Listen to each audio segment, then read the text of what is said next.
We have Rob Best back again, and this time we're going to talk about the profession, the economics of the profession, as well as the human resource of the profession. Hope you enjoy it. Welcome to Peter and Phil's Courageous Conversations, a podcast addressing race relations and social issues in hopes that you'll be inspired to do the same. Now, let's begin our conversation with your hosts, Dr. Peter Weinstein and Dr. Philip Nelson.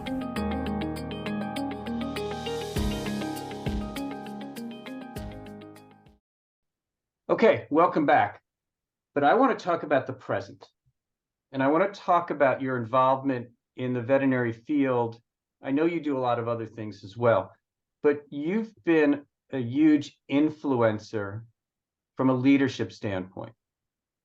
And I think you and I both recognize and understand that leadership is truly the foundation upon which a profession is built, and then each of the individual components of it. So you worked and you developed and you grew tremendous leadership skills within one of the consolidators, and you gave a lot of help from that standpoint. And I think now, based upon our conversations, you'd like to expand that to other interested parties within the leadership field. And Rob and I are teaching some leadership for the SCVMA, the Southern California VMA, coming up. Talk a little bit about your development of interest in leadership and what you did within the veterinary field to help grow leaders. Typical story. I don't know what I want to be when I grow up. So I had some talent with athletics and focus there and did that for a long time. And the transition into a real life working world outside of athletics, I knew I didn't want to work in athletics outside of playing. And there was just a unique opportunity to join a company and receive some mentorship from a founder and a president of an organization who gave me more autonomy than I should have had and an incredible amount of guidance. So there was a lot of on-the-job learning and high-level leadership very early in my professional career. And as I was having a variety of experiences in growing this leadership career that was unexpected and unintentional, I was asked if I had an interest in joining the veterinary industry. And I said no. But this conversation continued for about 4 years. And the person eventually realized that I can be reversed psychologied. That's now a real word. And it gave me a challenge instead of an offer. And that made more sense to me. Oh yeah, okay, well, let's do this for a year and see what happens. And a year became 2, became 3. I fell in love with the industry, fell in love with the people. It coincided really well with my journey in learning how to support and grow leaders. And the more I learned about the industry, the more I believed rather, that I had the potential to really impact people in the industry. So at one point, I was tasked with building out some leadership content, but at a level that hadn't been really explored yet in our industry. And we spent a few years gathering and siphoning through the existing content internationally that was intended to be veterinary specific. And most of what we found is that there's a lot out there that was off the shelf and repurposed, and very little that was actually designed specifically for our industry.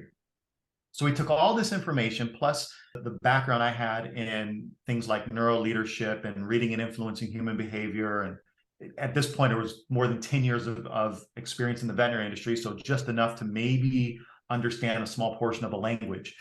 Definitely enough to have walked in a lot of different shoes. So my ability to truly empathize with and have authentic support for people in the industry was there.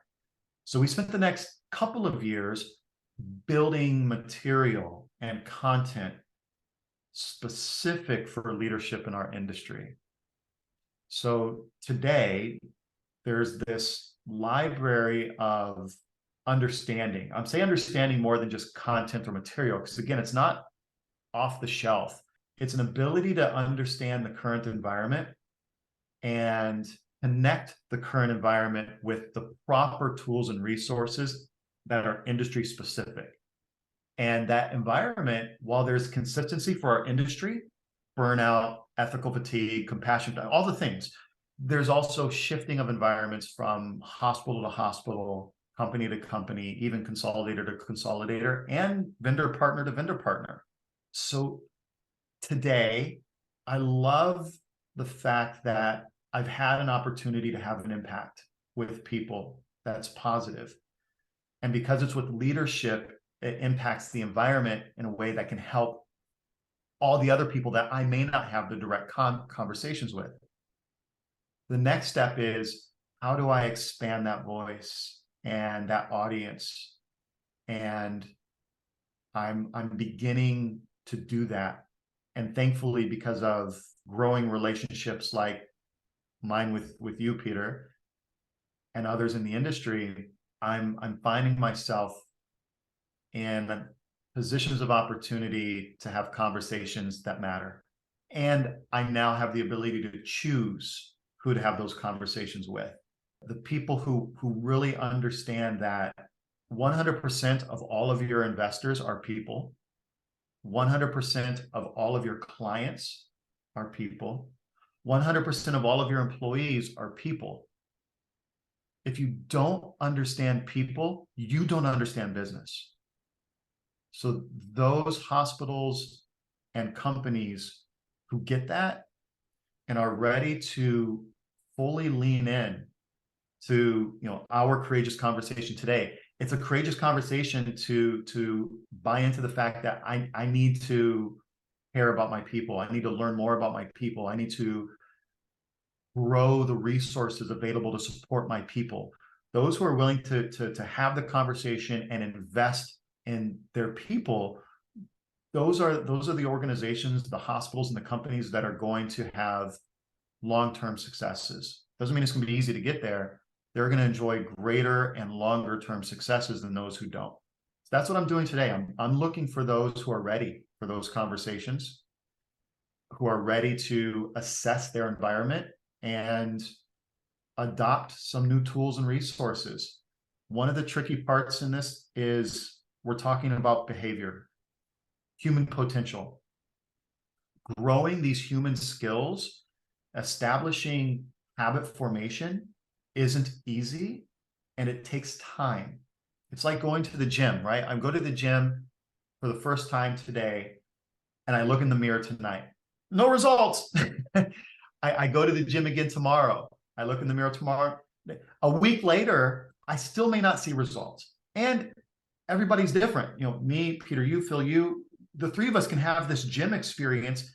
And Peter, maybe you see your first result a month from now.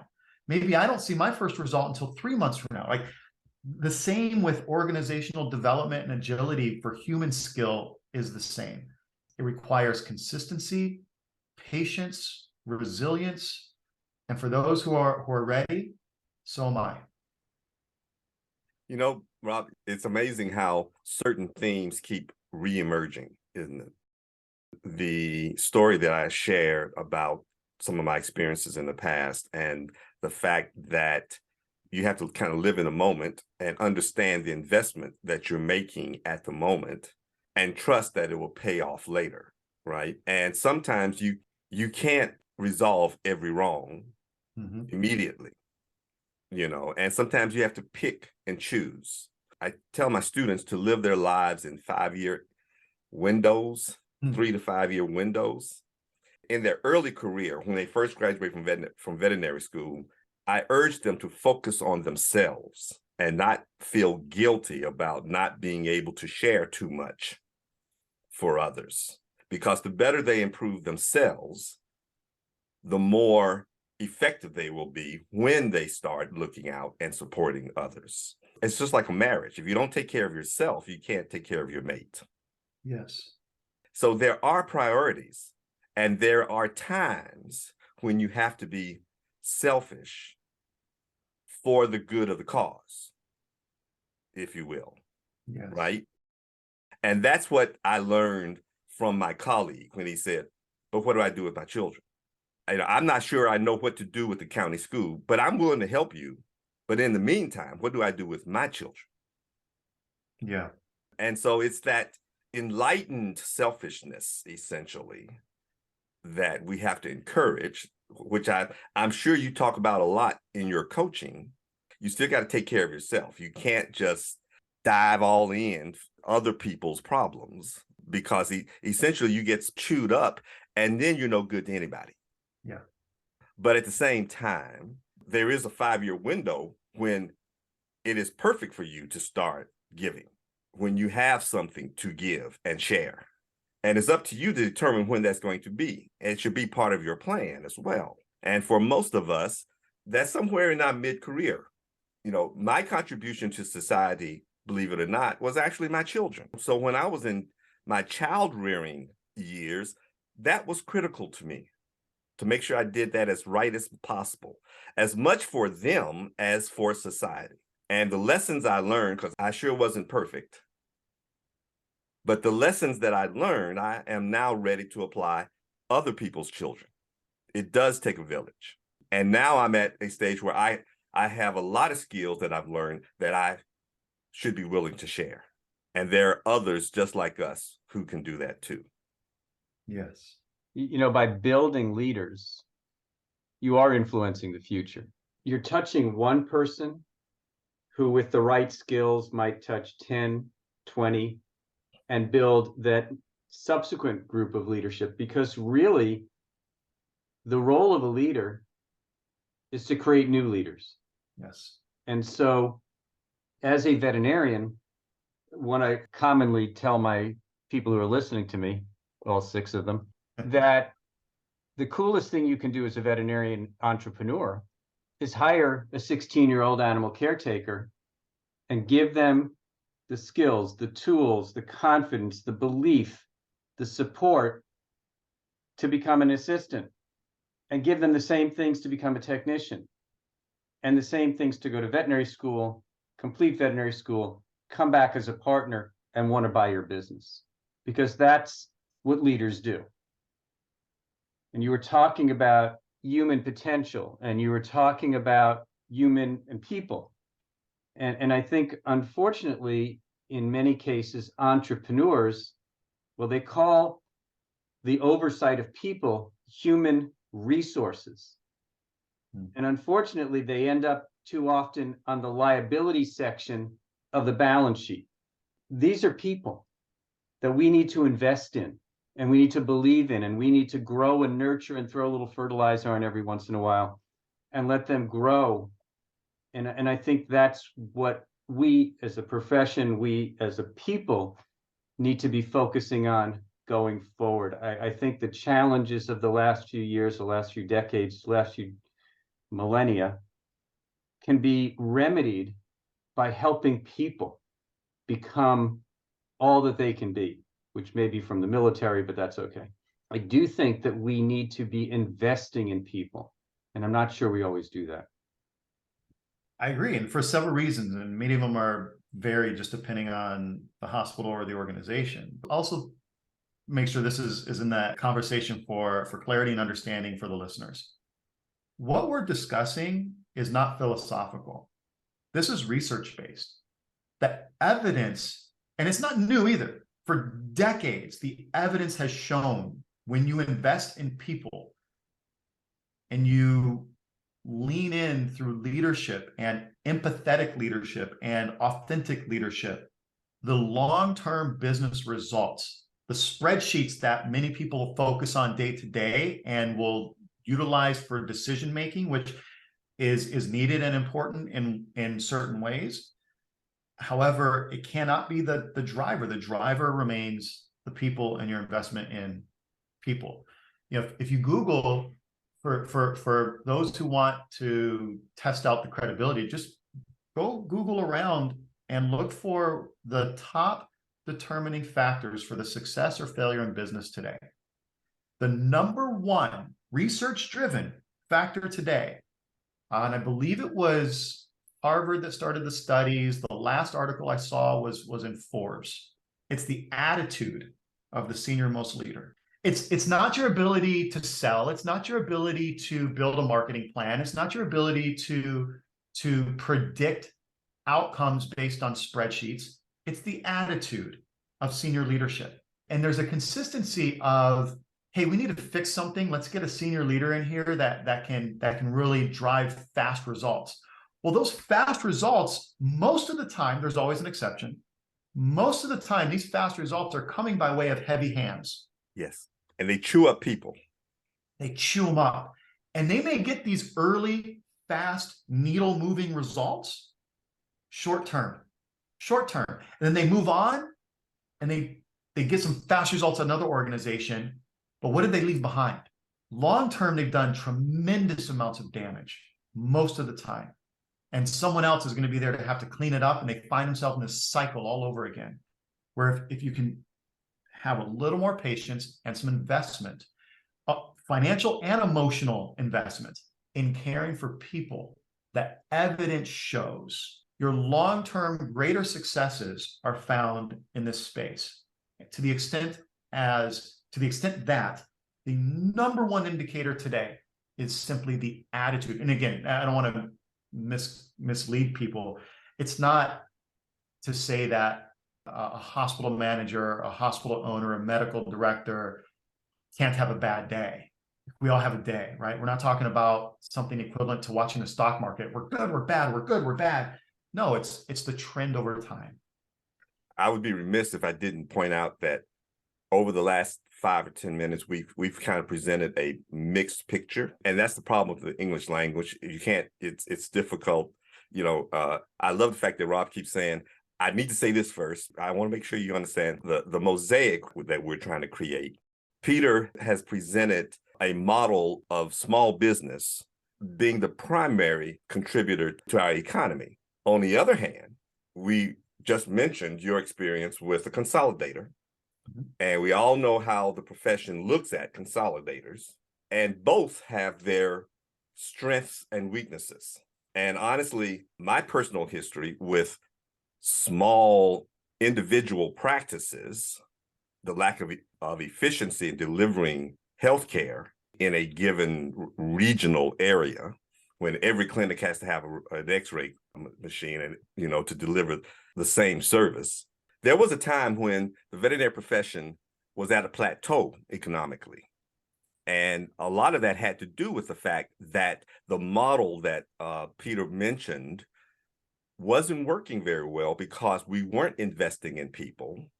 And yet the model depended on somebody coming to buy my practice. My retirement was going to be financed by the selling of my practice and land. But if I chewed up people in the process, then nobody's going to come back and get it. And there was also a time when we didn't keep up with the evolution of business practices that contributed to that stagnation in the veterinary economy.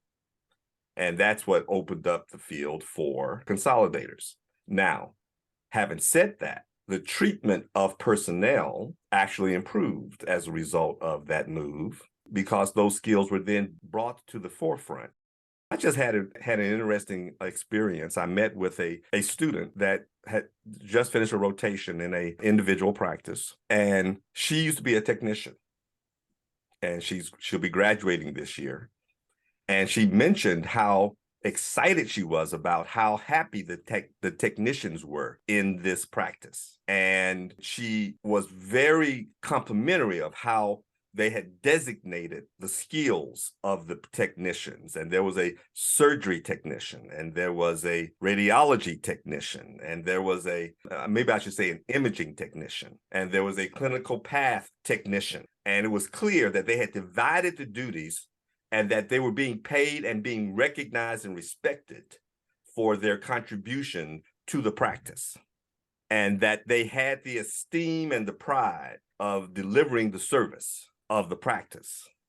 And that is something we've been talking about in the veterinary profession recently, And right after I talked to the student, I talked to one of the owners of the practice and shared that observation with her, and then found out that it took them a while to get there.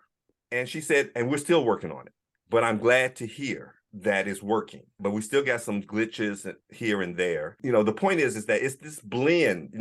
We keep looking at it as just like we look at race. It's black or white. Either you have to have 50 or it's going to be difficult to survive as one practice. And I think Peter's optimism is correct, as long as we don't just take the profits off the top and don't reinvest in our original purpose. Something my father taught me a long time ago, and that was always remember the higher purpose. Phil, that statement is so relevant to all small businesses and corporations. It doesn't really matter. If the work that you do doesn't have significance, doesn't have a higher purpose, your team is not motivated to perform. There is nobody working in the veterinary profession for the money. They're working on it for the higher purpose. But it's up to the leadership, and this is part of Rob's messaging and part of my messaging as well as yours. It is up to the leadership to get the team to understand that higher purpose. I want to push back a little bit. I think there are a lot of people that are in it for the monony. I'm not arguing that, but they won't have long-term success. They won't right. Exactly. Right. And let me restate that. I think everybody's in it for the money. It's why they want the money. I submit that most people go to work to live, and you need money to live. But just don't forget that you're doing it to live. It's your definition of life that you need the money for. But if you're accumulating money because you just want to accumulate money, then you've forgotten the purpose of your work. And that's the difference between going to work, or I get to go to work, or I got to go to work. But yeah. And so, but I just want to segue into this whole conversation, the fact that it's really about the leadership's role to help define that purpose and then bring the team together to run with the purpose. And Rob, you've been in enough hospitals, Phil, you've been in enough hospitals to know there are some very outstanding hospitals who are doing everything for the right reason. Yeah. And then there are the others. Mm-hmm. I'm all about the ones doing it for the right reason. Agreed. There's a full circle moment that this surfaced in my mind while listening to the brilliance of the reflections and that both of you are sharing. And yes, regardless of consolidator versus private practice, a consistency that I think is relatable to where we began the conversation. And perhaps this may even just be a nugget of valuable information that the listeners can put in their back pocket and they can do with it what they want. When you lean into your decision-making and where to grow your practice for the future, and especially for those who are very well connected to the higher purpose and for the right reasons, and Peter, they're following the steps that you lay out so well. Part of the conversation today, and for a lot of organizations, it's subsided a little. But regardless, if it's a 3-doctor practice or a 30-doctor practice or a consolidator, there is a consistency of conversation that should remain in the world of DE&I. And it's not simply reflecting the community, it's the opportunities and the encouragement and the growth of this space. And the nugget for hanging on the tool belt is specific to this conversation on leadership and leadership influencing the environment and creating what can be the next generation of veterinary entrepreneurial leaders. Specific to courageous conversations in DE&I, it is leadership who determines the environment. The environment determines your culture. Your culture is what influences the day-to-day behaviors and decision-making when leadership is not present. Or specifically to the topic of DE&I, some veterinary leaders are going to be very proactive, and they may even identify numerical targets, percentages. We're going to increase our our hospital diversity by this or by that. They're all great things. I want to encourage the listeners to be very strategic about it, especially from the leadership perspective, in terms of how you create an environment that is prepared for higher levels of diversity with your team. Because if you don't prepare the environment, no matter how positive your intentions are, when the environment alters, there's a greater than 50% chance that you will make things worse than they were before you started these positive intentions with your decision-making and changes. So your ability to surround yourself with people and resources that can help you be strategic with your decision-making to create an environment that continues to influence and inspire and grow the next generation of veterinary entrepreneurial leaders. Please keep that in mind. Be strategic with your process. Be intentional with the environment you're creating, not just the changes you want to bring into the environment, but the environment itself. And Phil, to your point, with what your father shared, this one came from my grandmother, and it was echoed by Dr. Odie in VetMed, who was the first I heard say it, and it's always stayed with me. And this is the full circle pieces because it connects to where I closed my Juneteenth keynote. My grandparents' house was at the end of some railroad tracks in upstate New York. And again, poor Black family. But this family always gave to anyone who had less. And this is during the Great Depression when hobos would ride the rails.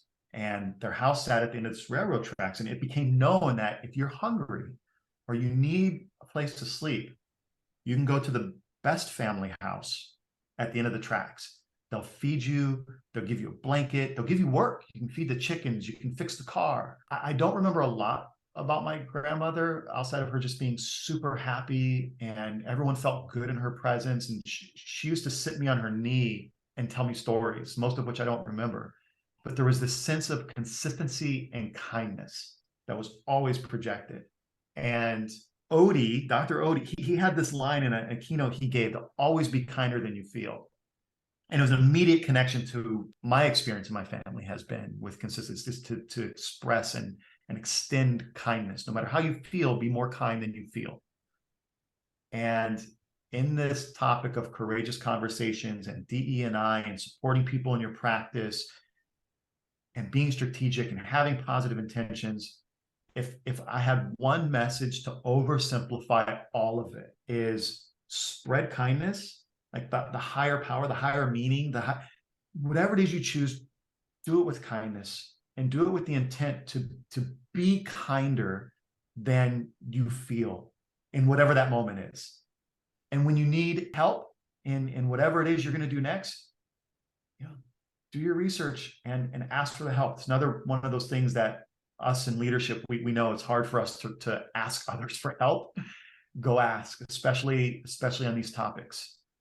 Because there's a chance you can unintentionally not just stay at neutral, but make it worse than what it was. Reach out, ask for help, call the Dr. Peter Weinsteins in your area, the Dr. Phil Nelsons you have in your network, and anyone else.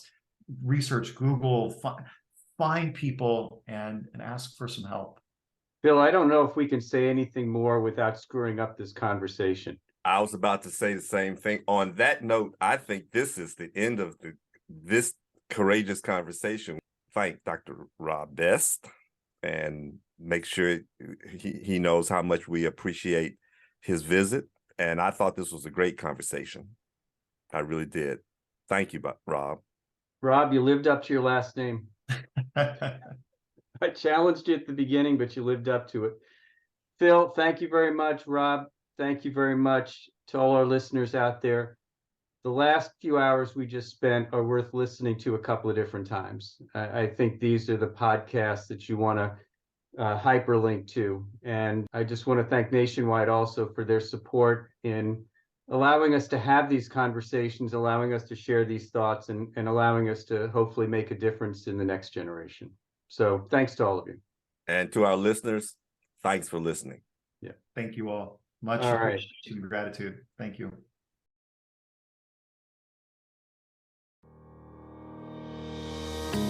Thank you for joining us for another courageous conversation. Be sure to follow us and check back next week for more.